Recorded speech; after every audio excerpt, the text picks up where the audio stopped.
Welcome to Making Sense of the Madness. We got a great show lined up for you today. We got my buddy Adam Riva coming on from Dauntless Dialogue. He's got a new documentary, actually a couple. I mean, the guy pumps them out. The Crucible of Donald Trump, Time of Deceit is what we're going to be talking about. Then we've got retired Colonel William Dunn with us. He's going to be talking about AK-47s and, I don't know, odd lone shooter nut jobs in and out of Ukraine without any kind of real employment, that kind of thing. We got a banger of a show for you. You're not going to want to miss it. Let's get ready to make sense of the madness.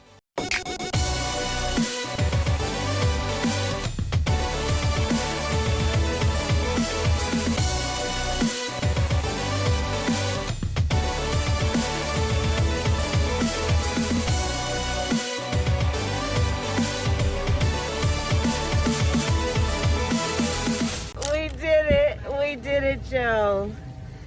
You're going to be the next president of the United States.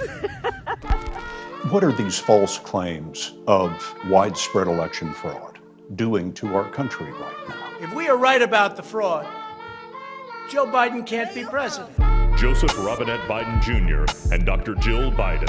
Heaven forbid, if we don't protect this democracy, this Constitution, against false narratives, against demagogic, wannabe authoritarian leaders, shame on us. The Russians are here. They're interfering in the election. They're at the heart of these leaks. They're working with WikiLeaks. When you talk about misinformation on social media, you try and censor it. You try and prevent it from spreading, and the virus finds its way to another host. It was the top scum.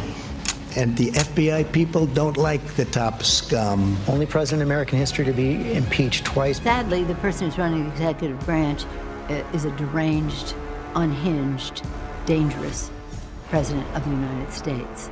They want to demolish our heritage so they can impose their new oppressive regime in its place. If you don't impeach him, he might be elected again. That's the fear. We are just in the midst of a transformation process where we move in the world from a unipolar to a multipolar world. Congressman, I've never completely understood the term deep state. President Biden, he is sharp, intensely probing, and detail-oriented and focused. I don't only need you to get me elected, I need you once I'm elected. It was essentially a bloodless coup where they took over the presidency of the United States without a single shot being fired. He's going down! Stand here. We will never give up. We will never concede. It doesn't happen. You don't concede when there's theft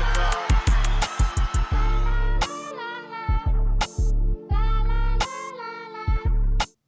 And we are back. We are joined by Adam Riva. We just watched the trailer for The Crucible of Donald Trump. This one's going to be Trump heavy, I suppose. But before we get into all that, we've known each other for some time. I'd say probably around close to a decade at this point. You are one of those guys that pulled yourself up from the bootstraps. You don't have any kind of traditional training in editing or film or web design or anything that goes in this arena. And you have literally been able to bring your voice time and time again to a digital audience, create your own platform, which, as you know, in this business is probably the way to go if you want it to stick around. Very tough out there. And continually put out amazing content like this. So before we get into this latest project, what was the spark that got you interested? And then what was the push that got you moving? Yeah, thank you, Jason. First of all, it's a pleasure to be here, and I always appreciate coming on.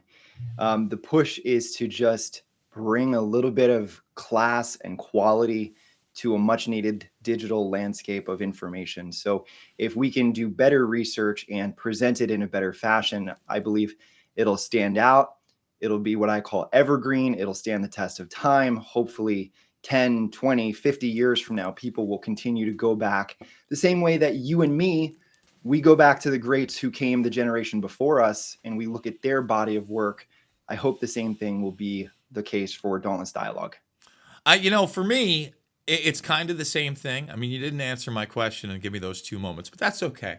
I always tell people it's not about Jason Bermas. It's never going to be about Jason Bermas. Jason Bermas is going to be in the ground one day. And I don't know when that day is. I hope it's not tomorrow. I hope it's way down the line. But my videos aren't, and even me ranting and raving and, doing talk shows like this one, that's going nowhere. So there is going to be this record for the future. And I hope that this is more reality-based than the AI-driven post-truth world narrative that is now just not only being presented to us, but thrust upon us in a manner most never thought possible, Adam.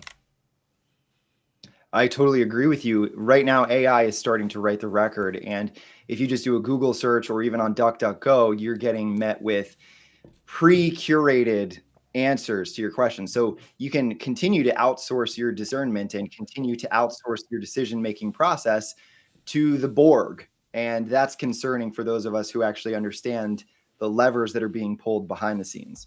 So let's talk a little bit, Donnie T.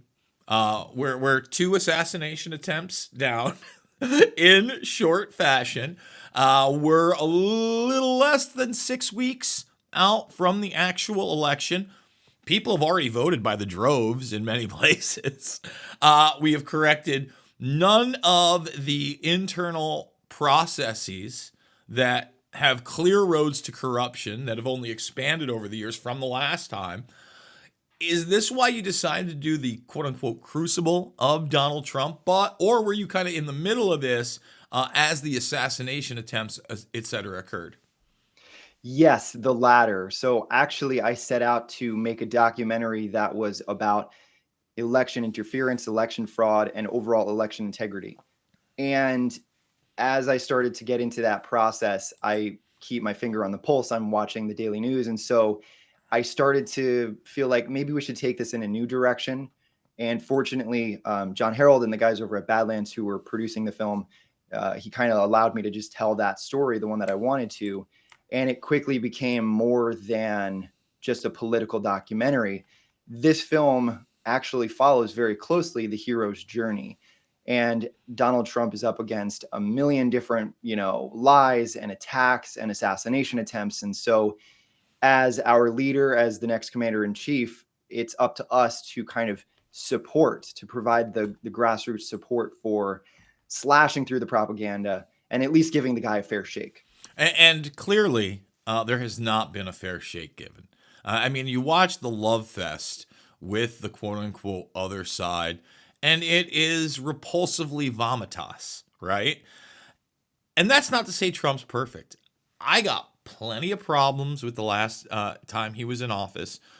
At the same time, I really, and this might be my hopium, I try not to delve into the hopium, but I'm not a black pill guy. I would love to see him do what he said he's going to do regarding to these documents, aka JFK, RFK, MLK, but especially 9/11. Now, you especially know that this is really close to my heart, but it's not about Jason Bermas, everybody. It's about the fact that the narrative that we were sold on via 9/11 is literally the launching point for our entire foreign and domestic policy that has brought us into this authoritarianism and outward corruption. Period. Full stop. If we can pierce that facade, and it even, first of all, can he get all the documents out there? Lord knows. I'm highly skeptical. But let's say we get a good amount that clearly show we were lied to on a multitude of levels, maybe even some things dabbling into Building 7. I mean, hey, I've read some of the documents that were put out there in 2018 of the Larry Silverstein cases. If the public actually even knew those were out there, that puts a giant hole in so much of that narrative as well. John O'Neill is mentioned again and again and again in these documents as security Kroll. Almost nobody went through these things, and that was a small portion. Let's say we just get the dumps those guys got, and it makes the news. That could have a huge effect. Now, I don't know if that stops the deep state.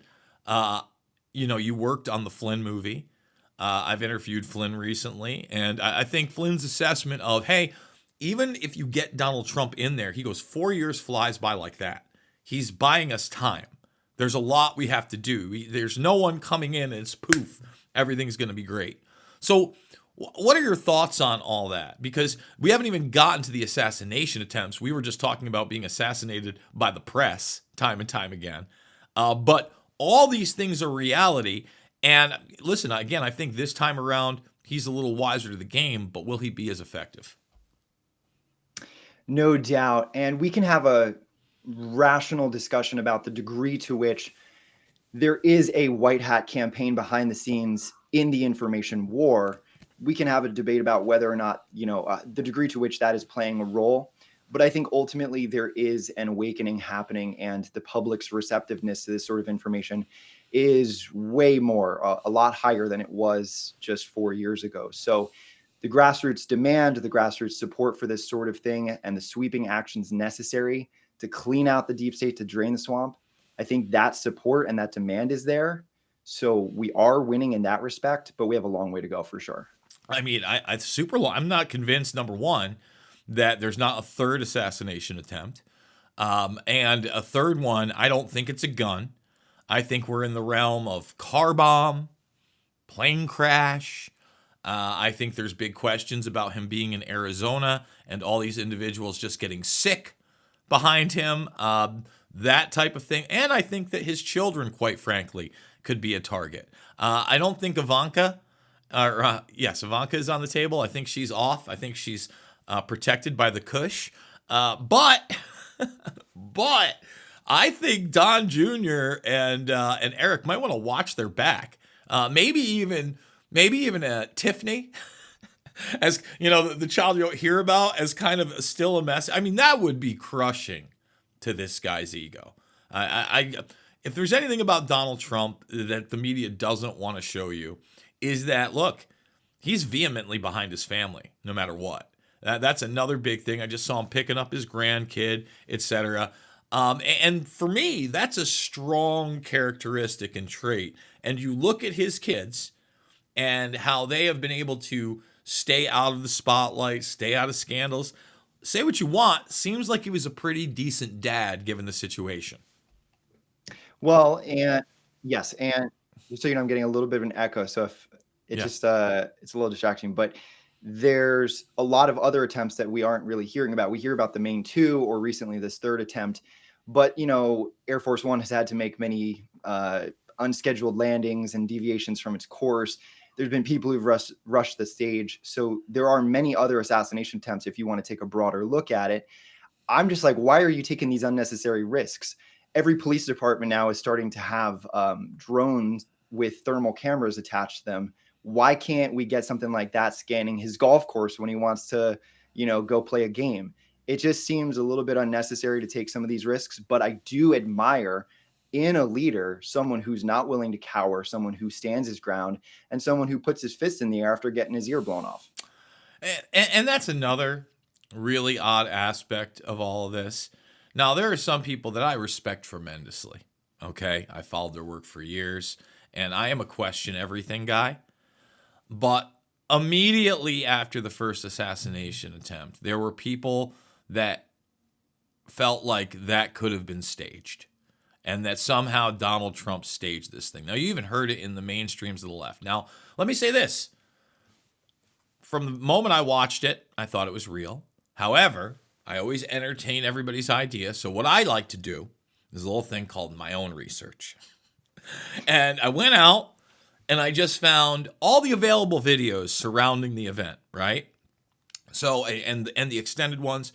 And one of the first things I found was the video of the dead body, which they took out of the rafters, okay, which is the individual who's, was with his family and got killed. And in that same moment, you also had the hydraulics get hit. There was like a crane there and water spewing, a distance from one of the other bullets. And the crane, again, it's hydraulics, folks. That's how it works. The water keeps it up. It comes down. And, that aside from the fact that when you listen to the whole thing, the kill shot from snipers, the only shot doesn't come till like 5-10 seconds after Trump's on the ground. So none of that said staged to me. All of it said real. There was really no moment whatsoever. And, you know, I've never been a crisis actor guy.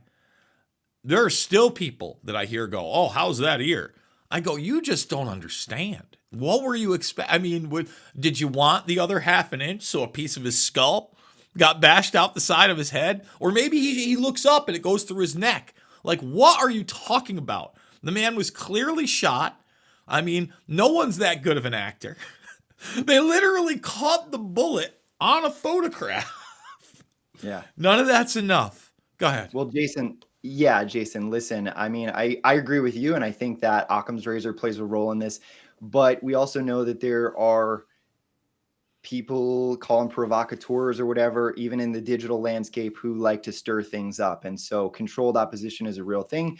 You get into a hotbed of patriots who are having a calm discussion, a reasonable discussion, and you throw some crazy off the wall theories in there, and sure, some of them will bite. And then after a while, you can step back because you've set a wildfire. So what we hope to accomplish with The Crucible of Donald Trump, which I will encourage your audience to check out because it's a totally, I think, one-of-a-kind film. There's no narration to it. It is entirely comprised. It's like a patchwork of news clips, which I understand sounds extremely boring. I call it a newsical in some sense because it takes you on this roller coaster ride of the past decade of the coup d'etat on the White House. How did we get here? Who are the major players, both protagonists, antagonists, who's for America, who's against it? And we kind of show you the various attacks. So the film is broken up by chapters, which are actually just, I don't want to give too much away, but they're video game levels. And Donald Trump is the character going through these levels, right? So there's the plandemic. There's the rigged elections. There's the crashed economy. There's the lone gunman, lone in quotation marks. So there's many different attacks that I think most people don't appreciate that Donald Trump had to endure in his first term, which is why, look, I'm always willing to give the guy a bit of slack. How would you do, Jason Bermas, if you were put into office today, even with $4 billion in your bank account? How would I do? I like to think I'm a savvy guy, but given the most important job in the world and you're up against an ancient elite blackmail system, which had they don't stop, they don't slow down, and they don't pull punches. They're out for genocide, essentially. This is a ruthless elite that is global in nature. So to put one guy in there as a backstop against a prison planet social credit system is truly astonishing that he even survived at all. Here we are, round two, and I'm hoping, fingers crossed, that he's going to get a lot more done this time around, given the groundswell of support that we were talking about a moment ago. And that's if they can get him in. And once they get him in, they can swear him in. Because look, Northrop Grumman, Lockheed Martin, Raytheon, they're doing great. I mean, everybody's talking about not having money in this economy. Invest in war, folks. They are doing fantastic. I promise you. And look, the bottom line is I don't like what's going on in Israel and Gaza. I don't like a lot of Don's positions even there. He's saying he's going to be able to stop this. I don't like what's going on in Ukraine, Russia. He's the only one in that debate, not just the woman he's running against, but the moderators that will talk about the reality of nuclear weapons, that will talk about the reality of World War III, etc. So I don't know about you. I'd like to put that on hold, just common sense. But like you said, genocide, I like to call it democide, death by government. It's multiple governments at this point, but they want to bring it into a one world government. Fascinating conversation with Adam Riva. We're going to take a break. We're going to move on to a time of deceit. You're not going to want to miss it. More making sense of the madness after this. The Donor Deck represents a groundbreaking independent crowdfunding initiative driven by patriots like you to bring back our esteemed President Donald J. Trump to office. With unwavering passion, we pledge all profits from the sale to MAGA Inc. and Fight Like a Flynn PAC. The exquisitely detailed challenge coin is a timeless collectible to be passed down to generations. It symbolizes your continuous dedication to assisting President Trump in his quest to rejuvenate America to its former greatness.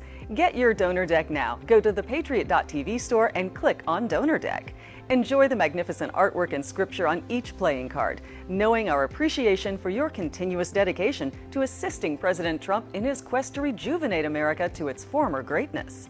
You'll get this keepsake collectible challenge coin acknowledging your support for Donald Trump's run back to the White House, and the donor deck of 52 exquisite playing cards, plus a beautiful display case to show your challenge coin. Go to thepatriot.tv store and get your donor deck now. Attention business owners, are you ready to advertise to millions of loyal patriots ready to buy your products or services? Here is your golden chance to advertise with Jason Bermas and connect with his massive audience on Patriot TV and his incredibly loyal social media followers. As an advertiser on Making Sense of the Madness, you also reach his followers on the top social media sites. As Jason dives into complex current events and conspiracies, offering investigative analysis and thought-provoking discussions to uncover the deeper truths behind the headlines. When you advertise with Jason on Making Sense of the Madness, you're aligning your brand with integrity, loyalty, and a dedication to truth. Jason's audience is passionate, conservative, and committed to the values your business stands for. When given the choice, Jason's followers will buy your products or services over other woke companies. Don't miss this opportunity to elevate your brand with the power of Patriot TV. Reach out to us today at advertise@patriot.tv.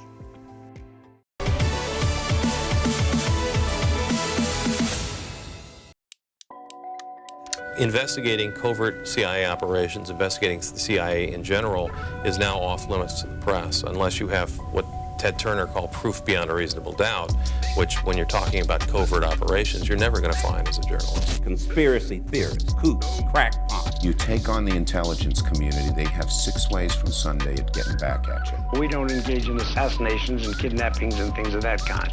As far as I know, we never have. 1/3 of my staff in this task force was covert action, was propagandists. Honestly, Twitter or X now is really where I get like all my news. The unholy alliance between the intelligence community, social media platforms, and legacy media outlets. And we will have to summon the same capacity to adapt to new circumstances and to meet changing times while upholding timeless ideals. Fake, disgusting news.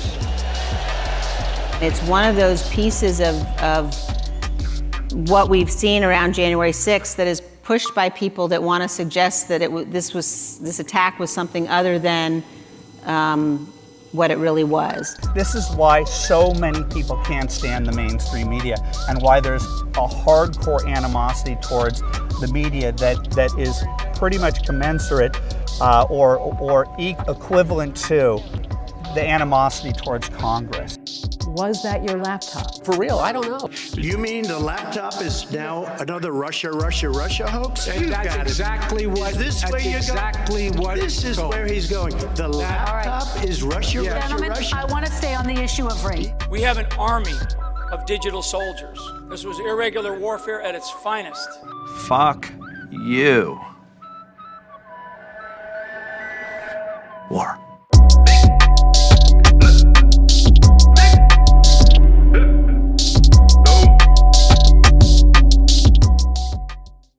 And we are back, Adam. That was the trailer for Time of Deceit.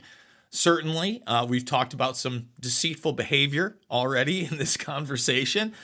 But in an overarching manner, one of the big problems for me is even if you get a Donnie T in there and he's able to do some stuff, this thing, this Leviathan, some are calling it the blob now, the deep state, the new world order, their agendas push forward, right? Just this week, we had the Summit of the Future. Mainstream media doesn't touch it, except for, to whitewash, tell you how great it is really quick after it gets signed up for. Alternative media, there wasn't even much of a swing and a miss. Not a lot of people talking about it. Myself, Courtney Turner, Derek Brose went down there, did some on the ground work. But to me, this was an issue even bigger than the pandemic treaty, because it encapsulated not only pandemics, but cybersecurity and cyber attacks, water, air, climate change, space, AI, the entire digital arena. And we just signed her, oopity boppity bibbity boo. And that's in there. Now, I'd love to see, again, Donnie T come in there and say, you know what? New York's nice. It's got a great skyline. Let's keep that skyline, but let's get rid of the UN.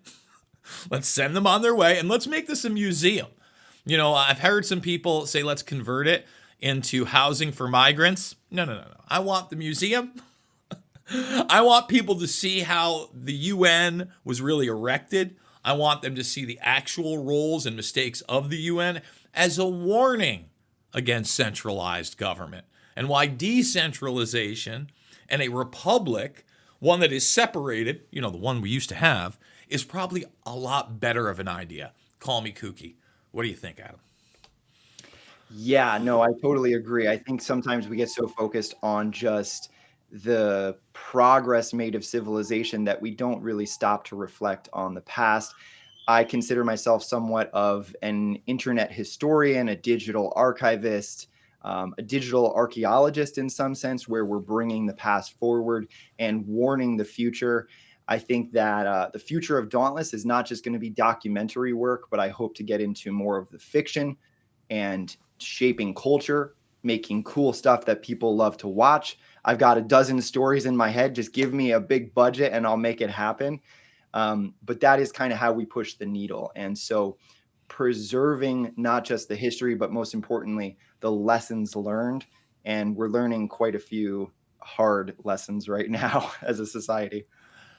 So let's say in a, you know, first of all, we're not in a perfect world. We're never going to be in a perfect world. I'm not daddy dystopia or utopia. I think there's going to be this constant battle for good and evil. However, there are varying scales of dystopianism, and it's not just today or, you know, I don't want to even make it US centric. We have to realize there's some hard realities about the world that are still going on in 2024, one of which is human slavery. Outwardly, we still got it. And then, just as absurd, just as insane, just as arcane, we still have royalty. And I'm not just talking, you know, European royalty and King Charles, who, I mean, the douche level on that guy is like through the roof, everybody. But you got the Saudi Arabian royal family as well. And then you also have it throughout the world. That's ruled by bloodline.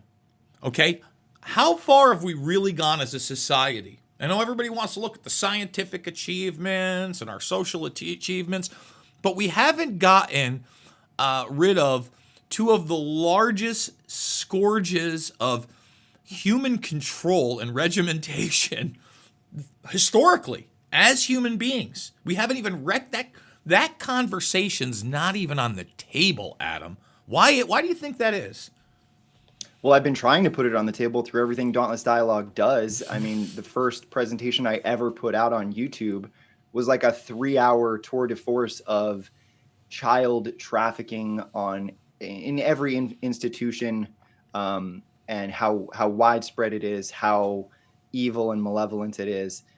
But I'm going to be having on my show this coming Monday, JJ Carroll and Ryan Matta. You should actually check out their new film, What is Treason? And they make the case just in the first 15 minutes alone. You don't need to watch the whole 2.5 hours.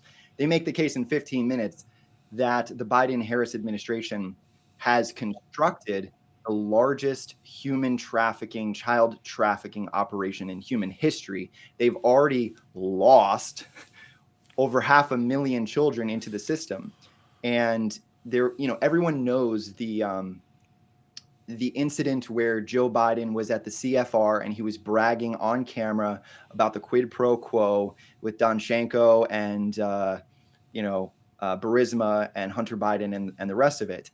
But people are less familiar. Your audience might know about this. The time that the Guatemalan attorney general was looking into Joe Biden's effectively like child trafficking centers. And he went and did the same thing with Antony Blinken. He went and did some quid pro quo and got the guy fired, got him on some terrorist watch list. So, and again, Jason, your audience is probably familiar. The same thing happened in the Epstein case with the Attorney General of the Virgin Islands. And so this is a pattern and it repeats itself. And we here are very passionate about pointing out this little inconvenient detail that child trafficking is larger than it's ever been in human history. And so you really have to ask, who are the clientele? Who has the money, the means, the time, and the connections to kind of engage in that sort of thing on an industrial scale, right? Because these children are not being used once a day, they're being used a dozen times a day, and there's millions of them in bondage. So without belaboring that point, it's astonishing how terrible it's gotten, and we really need to draw attention to it. You know, God bless people like Tara Rodas and others that have, blown the whistle on this system and even tried to bring it into the halls of government, trying to go through the modus operandi, the mechanisms that were supposedly given where we are going to get accountability, due process, etc. However, we haven't had that criminal accountability on a large scale in this country for decades. I mean, period. Full stop again. And often when I have people on this show, a lot of conservative guys, a lot of old school guys, none of them really have a counterpoint to the fact that Iran-Contra is the last time that our government had any sort of accountability. Most of those people still got off with slaps on the wrist, period. And on top of that, the main guy that they put forward as the face of the operation, Oliver North, got book deals, talk show host deals, basically became a household name and a multimillionaire. That's not how you discourage that type of activity. And they all kind of nod their head. Some agree, some will expand a little bit, but no one's given me a solution other than we got to lock him up when he gets back in. Folks, I don't know that a large-scale retribution that is in your mind is even a possibility. However, we do need criminal accountability, and that's why I'll bring it back to 9/11. That's how you do it. If you can go back those 20, 25 years, there's plenty of people still alive that are accountable, and you need to start picking them off one by one, as well as those that are outwardly acting criminally, and you can prove it now. And that's how you bring this country back. So those are my thoughts. I'd love to get your take, and then I'd love for you to close it out and let everybody know how they can see these documentary films and support your work at dauntlessdialogue.com. Yeah, man, fantastic. And I will add that the Diddy case is a RICO case, and so there's a lot that could potentially come of that. I think if you're going to eliminate some kind of deep state apparatus, it probably needs to be done in a RICO fashion where you're pulling up the whole thing, the whole plant, roots and all, and probably do it swiftly. And I think that'll be facilitated with a mass deportation of illegal immigrants, because that will in turn help us crack down on cartel influence. So I think there are mechanisms in place. It is a solvable situation. It really comes down to the leadership. It comes down to the decisions made and what we demand as a population. You can find all my work at dauntlessdialogue.com. You got it right there on screen.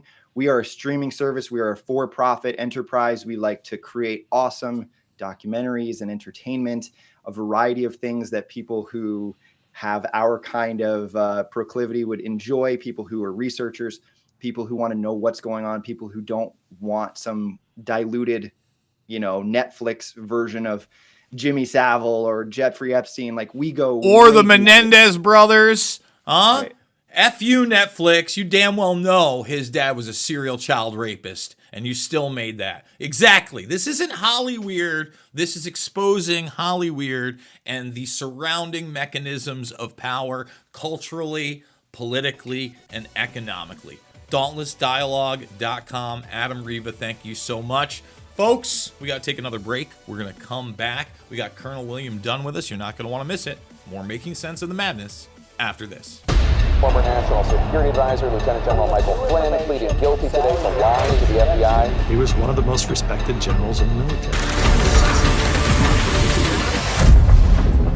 Every American needs this historical DVD keepsake. Flynn delivered the truth, whatever the cost. Hand signed by General Michael Flynn. Order now at the Patriot TV store. Use promo code PTV at checkout to get special savings. The Patriot TV Store, a secure, hassle-free shopping experience. The world is about to shift. Banks are going cashless globally with the emergence of central bank digital currency, which will bring with it programmable money and the ability to turn on or off your purchasing power based on your digital social profile. It's like the equivalent of spyware in your bank account. You need to get out of the system with the world's safest and most precious assets, silver and gold. Call Kirk Elliott Precious Metals at 720-605-3900. That's 720-605-3900.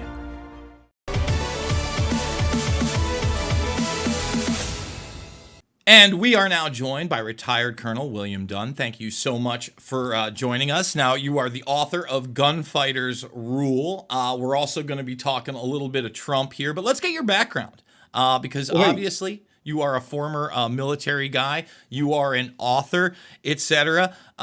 What's your life been like? Well, no, hey, thanks very much for having me today. I joined the Marine Corps in 1983. I was 17 years old. And then pretty much spent the next 3 decades, about 33 and a half years, supporting the Marine Corps and in the nation. And I loved it. It was great. I've done a whole bunch of different things in the Marine Corps.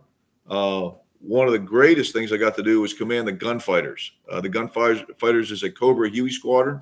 And we deployed to Iraq in 2007 and spent 7 months there fighting for the nation. And it was an honor to be the commander of these great Marines and sailors and to take the fight to the enemy.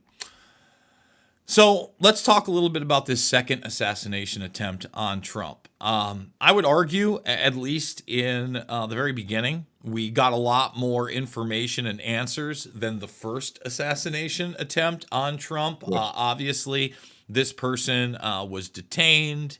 We got pictures of the supposed weapon, the camera, etc. We got some background, despite the fact that social media seemed to scrub everything pretty quickly. First of all, what is your take on the timeline? You know, I've heard things like this guy was there for up to 12 hours. We've now seen this letter out there that was supposedly written, but it seems like after the fact, after he failed, talking about $150,000. The individual himself and his history. You have this weird arrest 20 plus years ago where there was supposedly a shootout with police and they find an explosive in his car. He gets charged with having a weapon of mass destruction, yet he does no prison time. And then he leaves his home. He owns a home in North Carolina and starts living in Hawaii the last several years. Pretty expensive to live in Hawaii. And traveling overseas and having this odd connection to Ukraine in particular. Now, I know I went on a rant there, but I'd love to get your take. Did I miss anything? Did I get anything wrong? I don't think you got anything wrong. The problem is an individual camped out 12 hours where a president, former president, possibly future president is going to be, and nobody checked that area, nobody screened that area, and nobody cleared that area. That is absolute negligence in my mind. The only thing that good came out of that is the Secret Service agent, when he saw the weapon, fired at him. That was important. Had he not done that, we may have had a catastrophic result. What I think also bears on criminality is the fact that they posted that little memoir the guy put out saying that he wanted someone to carry on if he failed his mission. That should not have been put out. That I think that was done on purpose to try to trigger someone else to go take action. I was watching on the news this morning. It looks like an Iranian plot was foiled, and that another Iranian plot may be in progress right now. And in that manifesto, it talked about Iran supporting this attack. So anyone in the administration that put that out would be, in my mind, would be culpable. And they did it on purpose, I think.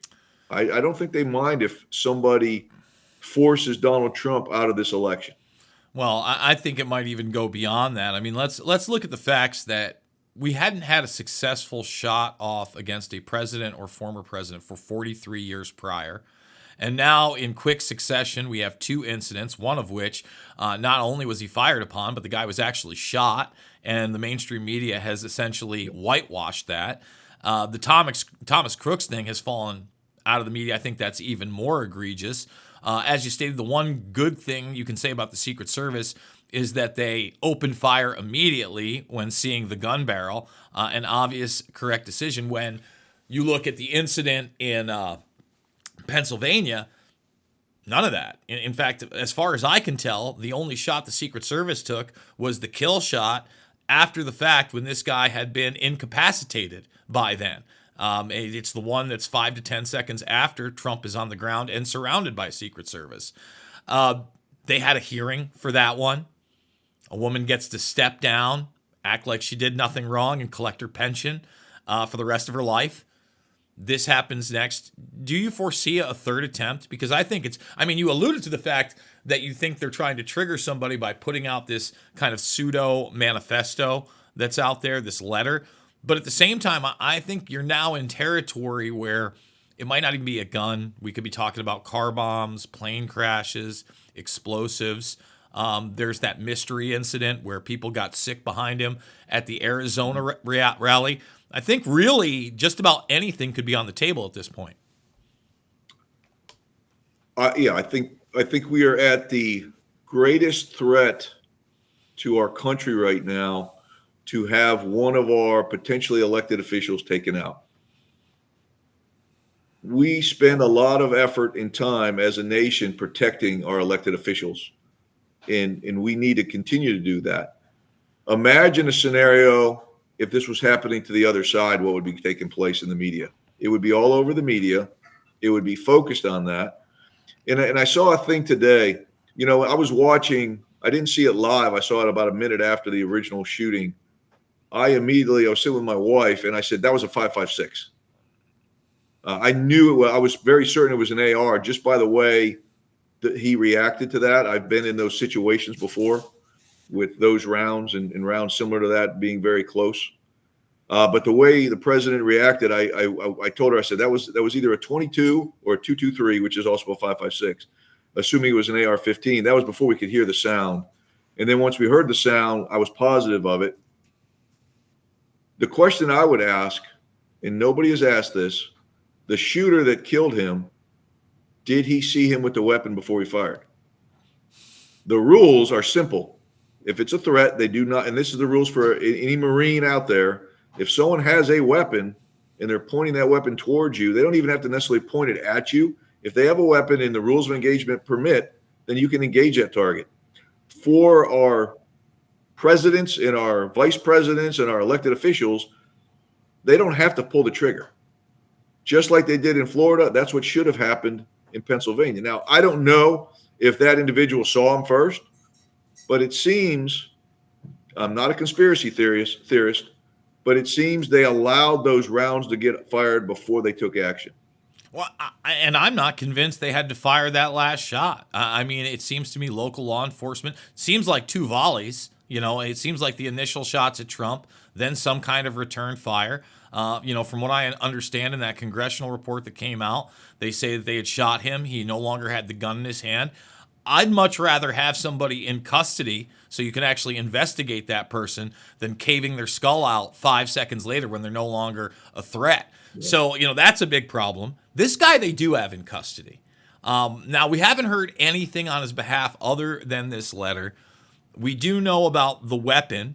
We do know about the connections to the military overseas, the fact that he had done this interview with Newsweek 2 years ago, etc. I know that you're asking the question. This isn't a guy with any kind of formal training in firearms. In fact, he's an individual that's not supposed to have a firearm at all. So let's talk about that aspect of this.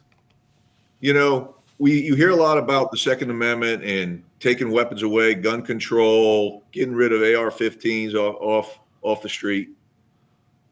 The Second Amendment was designed for the right for all Americans to possess weapons, and that shall not be infringed. If we just followed our laws that we already have and enact them, this guy should have never had a weapon.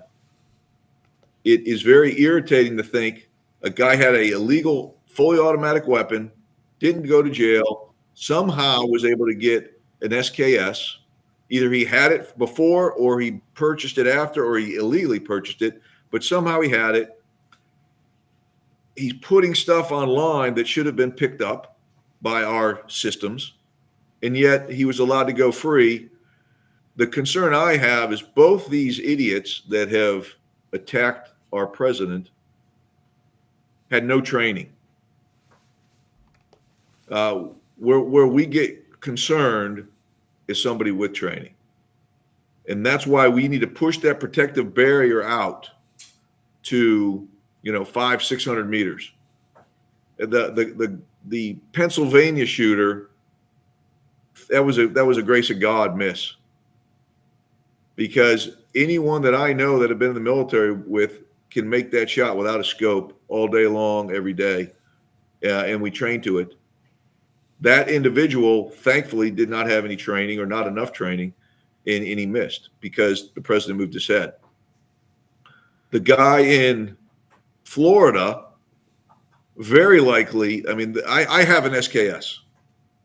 It's a very simple weapon. You aim it. I know he had a scope on his. You don't even need a scope for that range. If he had gotten within a couple hundred meters, I guess he was between 3 and 5. 500 meters would have been a long shot, and he probably wouldn't have hit him. 300 meters, pretty easily to hit him even without a scope. Those weapons are designed to be durable, to fire, to be wet, muddy, rusty, and still fire. And they're also designed that you don't need any training on them. They're not sophisticated. You just picked it up. I took mine out of the box, and I was deadly accurate at 100 meters without making one adjustment to the weapon. That's how simple these guns are. So if we follow our laws that we have, and when somebody breaks the law with a weapon, you take their weapons away, then it makes the rest of us safe. But the thought that people will come to your house and take your weapon or mandatory buy back your weapon, that goes against our Constitution, and every American should fight for that, regardless if you're a Republican or Democrat or independent. You should be fighting for your rights and fighting for the Constitution. Well, I totally agree with you. Firstly, I've been politically homeless for 2+ decades. I frankly hate them all. There is a handful of people out there that are in any, semblance of reality. I've constantly got to now hear one party. The Democratic Party at least used to be free speech, anti-war. They're totally inverted on that in the mainstream at this point. And the Republican Party is not much better than them. There's, again, a handful of people out there. There's the Thomas Masseys of the world, the Rand Pauls of the world, and maybe a handful of others that speak any type of truth. You've got... I can't remember what his name is right now off the bat, but he's the one leading the congressional investigation. He's being, Ron Johnson, stonewalled. Yeah. Then you have, DeSantis, imperfect, but he wanted to do a statewide investigation into this Florida incident. He's being stonewalled, etc. We're in a very, very dangerous place. If you're getting stonewalled investigating shootings of the ex-president and possible future president, and really, if you had a free and fair election, probably the current president of the United States, we're in a bad spot in this country. We're going to take a quick break. We're going to come back. We've got retired Colonel William Dunn with us. You're not going to want to miss it. Final segment of Making Sense of the Madness after this. Don't let them win. Patriot TV is committed to delivering the truth. America's new network for Patriots is growing fast, and we'd love you to join us as a member of Patriot TV. Your support makes it possible for us to continue to deliver unbiased reporting, thought-provoking discussions, and insights you won't find anywhere else. From in-depth interviews to behind-the-scenes footage, Patriot TV brings you closer to the voices shaping our nation's future. Whether it's political developments, cultural shifts, or global affairs, Patriot TV keeps you informed and empowered. As a member of Patriot TV, you'll get perks like personal invitations to exclusive Patriot TV events, where you can gather and network with like-minded Americans. We'll also host online events throughout the year with General Flynn, who's committed to host live Q&A webinars where callers like you can ask him questions and get real answers. Access to these events will be members only, so go to patriot.tv, click on Become a Member. It's fast and easy. We have a great membership option starting at just $9.99 a month, or save with our annual membership for only $99, or take advantage of the best value, the 2-year membership for just $159. Go to patriot.tv, click on Become a Member. It's fast and easy. Do your part to make sure the truth gets out to all patriots and help ensure future programming. Become a member today. Just go to patriot.tv, click on Become a Member, join today.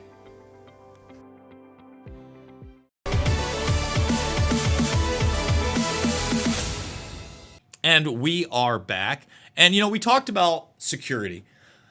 Shouldn't he go well beyond the Secret Service at this point? I mean, for me, if I'm Donnie T, I'm hiring 2 guys for every Secret Service person on detail. One to literally mirror the position of that Secret Service agent, and one to go beyond that and onto these bounds and to sweep these areas that don't seem to be being swept, etc.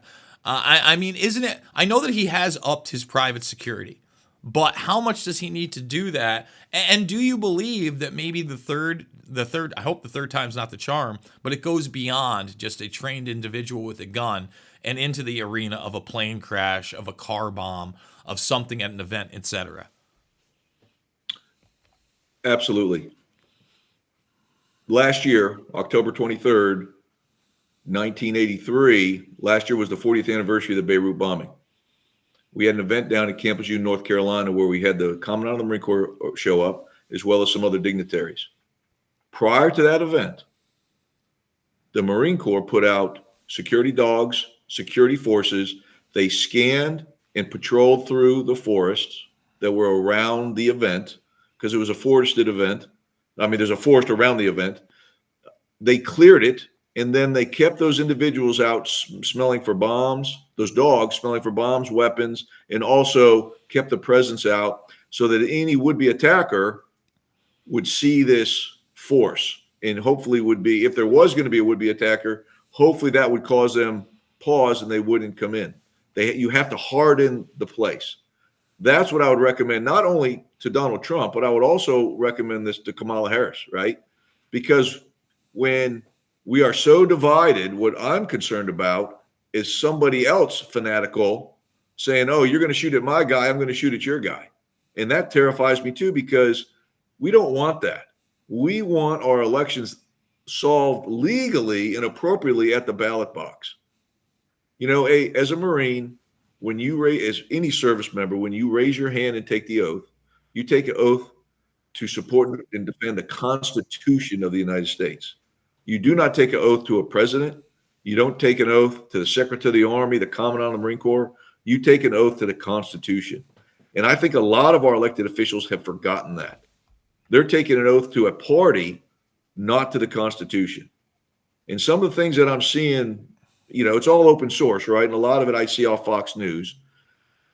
But some of that is just showing such a divided country.